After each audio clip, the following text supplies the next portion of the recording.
morning. Y'all are going to be told, because I've been told the last few days when I announced that I had been invited to speak here, and I accepted with gratitude, and I got calls from Republican friends of mine saying, what are you doing at a nullification rally? That isn't smart. That's not based on the Constitution. That's not based on what our country stands for. And I just had to say to them, what did you learn in school? Who taught you in school? Have you read the Constitution? Because guess what, guys? Lee Bryce absolutely right. If I have to choose between Thomas Jefferson and James Madison, or Alina Kagan and Justice Sotomayor, I'm going to go with Madison and Jefferson every time. And the reason for that,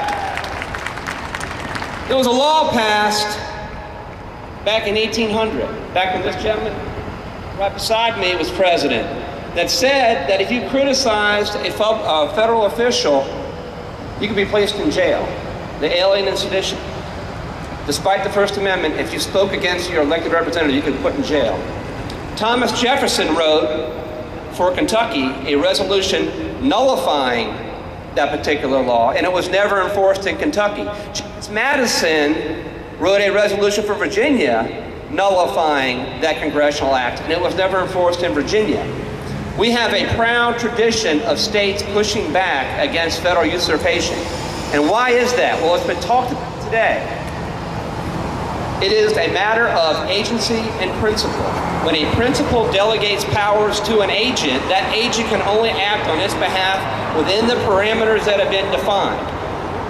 The 13 states that ratified the United States Constitution, and every state that came in afterwards, came in under the premise and with the assumption and the stipulation that they were sovereign, that they were the principals, and that they were delegated to the federal government specific, enumerated, limited powers, and that's the only realm within which they could act. With the knowledge and the expectation and the logical inference that if they acted beyond that power, that if they did things beyond which they were told they had the authority to act on their behalf, that they could be brought to heel. Nullification is a process, is a mechanism, as Representative Trumley said, of bringing an out-of-control federal government to heel.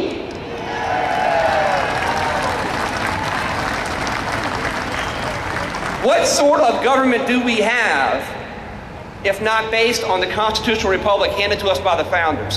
What sort of government do we have if it is not predicated upon the notion of sovereign states coming together in a compact and saying that for limited purposes, in specific ways, we want to act collectively. But independent of that, we do not want that principal power to be given away to that agent.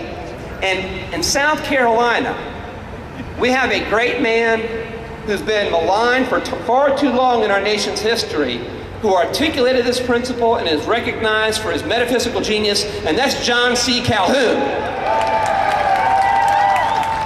And I am a proud South Carolinian. I'm proud of our history, and I'm proud of John C. Calhoun. I am proud of that U.S. Senator. I am proud of that Vice President. I am proud of that Secretary of War and Secretary of State. I am proud of the man that stood up for state sovereignty at a time when Northern terrorists was trying to crush the South. He went ahead and stood up for South Carolina then. We're going to stand up for you now with your help. Let me say this. I respect Chad Connolly is a wonderful GOP chairman. He's got a wonderful staff and he's provided wonderful support. But there is intelligentsia throughout South Carolina that call themselves Republicans and call themselves Republican leaders that are saying this is not a fight worth having because you can't win. This is a fight worth having because the Supreme Court has already spoken. This is a fight worth having because what you're arguing is not supported by the U.S. Constitution. Don't be fooled. Those individuals do not know what they're talking about. You have the intellectual high ground here. You have the intellectual high ground here. Your argument is based upon what the Founding Fathers and their put together. Their argument is based upon what keeps them in power. Their argument is based upon what can they do in order to make themselves look good. What can they do in order to ingratiate themselves with who they think the movers and shakers are. That's not the truth. That's sophistry. That's sophistry. You guys know the truth. Because guess what? The The U.S. Supreme Court can make decisions like it did in Plessy v. Ferguson, separate versus equal, but then in Brown versus Board of Education, they can reverse that and say, no, that's not the case. We can't go into this with the notion that we can't win, that the die is cast, that things can't change, that people's will can't change direction. That's defeatist. I'm not defeatist, and you're not defeatist. We all have our jobs to play here. We all have our roles. My friend Nick Mulvaney is up in Washington, D.C., fighting his heart out up in Washington, D.C. He's doing what he can. I can't do anything right now up in Congress. I can't stop the federal impeachment from being passed in the House and the Senate and signed into law by President Obama. But what I can do as a state senator, and what I promise you that I will do as a state senator, is make sure that every power the state of South Carolina has as a sovereign state will be exercised and utilized to push back against that federal encroachment. Because that is what our founders expect from us. And if we don't do that,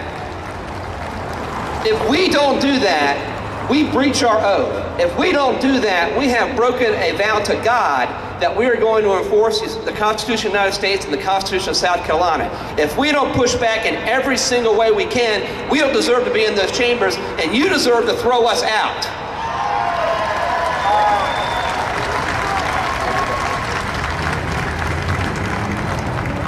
My object over the next 4 years, and every day I walk into that Senate chamber, is to find another way that I can thwart federal encroachment, another way that I can stop the federal government from overstepping the bounds that we, the states, have given them within the act. Every day I'm going to step in there and try to make South Carolina the freest state in the nation.